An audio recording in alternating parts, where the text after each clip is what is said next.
am I? And do I have a clue what I'm talking about? Should you take me seriously on this? Well, that's up to you, of course. I am a veterinarian, Australian qualified vet. I had 2008, and I was never an especially good veterinary clinician, to be honest with you. I didn't have the perfectionism or the drive to learn. I wanted to work with the animals, but I didn't really get into the nitty gritty details. I just didn't have the right interests, I guess, to find clinical practice as engaging as some people find it. So I moved very early into two different things. So firstly, animal welfare and leadership of animal welfare. So a lot of my career was spent in RSPCAs, in local government, animal management or animal sheltering spaces. And most of that was in partly clinical and a lot of leadership space. So I've done everything from run animal shelters in the Cook Islands and in Thailand to setting the policy and strategic direction for Auckland Council. I've been the executive manager for animal services at RSPCA Western Australia and the CEO for RSPCA in Darwin. I got my dream job after a lot of this at Taronga Zoo as the manager of wildlife health and rehabilitation. So overseeing the veterinary clinics, rehabilitation, rescue, nutrition, ClinPath, those sorts of things. And overall have had a spectacularly amazing career.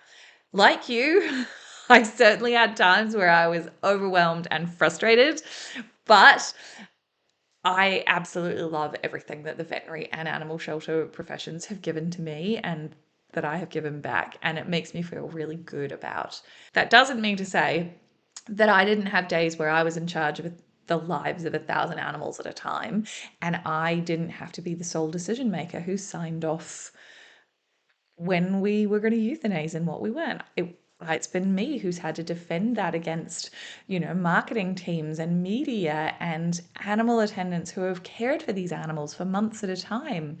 It's been me who has had to work with clients in very low income areas or in developing countries with a totally different set of values to us about what's the right way to manage their animal when I don't agree on my personal values and ethics with how they are choosing to do it, and having to find those middle grounds and those solutions. The stakeholders of the public and owners and pets and our professionals and our colleagues, how do we balance all of those things has effectively been the hallmark of most of my career. Now I run Unleashed Coaching and Consulting, where effectively my ambition in life is to keep veterinary professions in the veterinary profession. And that means that I work with leaders to try to improve the culture, the systems, and their leadership skills to keep their staff well and engaged. I work with teams on trying to help them overcome and see and work their way through some of the most frustrating elements of our profession. And I advocate at a high level to provide things to our profession as a whole to try to bridge some of the gaps that aren't there. So I hope that gives you a bit of an insight into the fact that I get it. I know what you're going through. I have been there. I feel you. And I hope that the rest of this program is really going to come from a place that is totally different to what you're getting from a lot of your EAP and generic supporters that just couldn't possibly understand what it is that we do. I look forward to that journey with you.